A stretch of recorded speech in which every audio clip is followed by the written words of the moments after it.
For my informative speech, I'm going to be talking about softball since this is a topic I know a lot about. I've been playing softball since I was about 8 or 9, and my first teams were rec ball teams, which basically are small league teams where you don't travel and you just play the same teams as the little facility you're in and the same little ballpark. So my first position I was ever put at was catcher. I played this position in rec ball for about 4 years until I was about 12, and I moved into tournament teams, which the competition did get a lot harder. And my first tournament team, actually, I was the only catcher, so I was kind of pushed into taking lessons to keep up with everybody and to get better for my team. One of the first things I learned in lessons was framing the ball. Framing the ball is really helpful for your pitcher because a pitcher can't pitch strikes 24/7. So by framing the ball, you make an illusion to the umpire that the ball looks more like a strike. An example is kind of if the pitch is an outside pitch, you would tilt your glove inside to make it look like it's closer to the batter. Or if the pitch was inside, you would tilt it a little more outside to make it look like it's further away from the batter. So this helps your pitcher out a lot. Another thing I learned, which is really critical to being a good catcher, is speed. The first thing I learned about speed was throwing down from my knees because standing up when you're already in a squat position takes out a lot of time, and throwing from your knees is faster because you just drop to your knees and throw it, and this helps throwing people out and doing all that. So catcher is the most important position on the team besides the pitcher because you need a pitcher to catch the ball.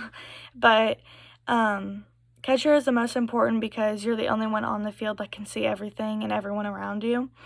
And this goes for your team and the other team.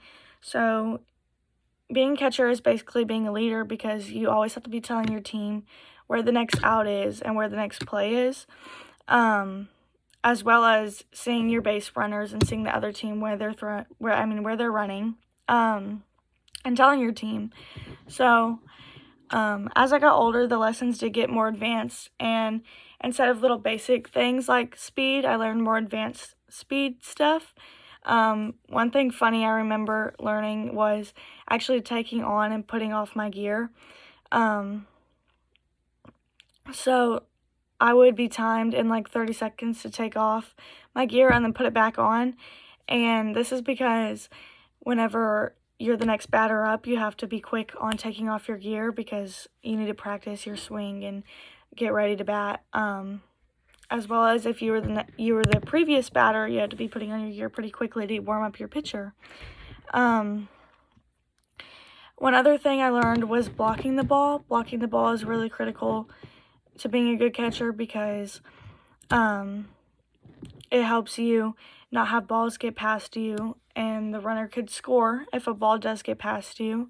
So my catching coach would throw a bunch of balls at me at once, and I'd have to drop to my knees and block as many as I could as possible in a short amount of time.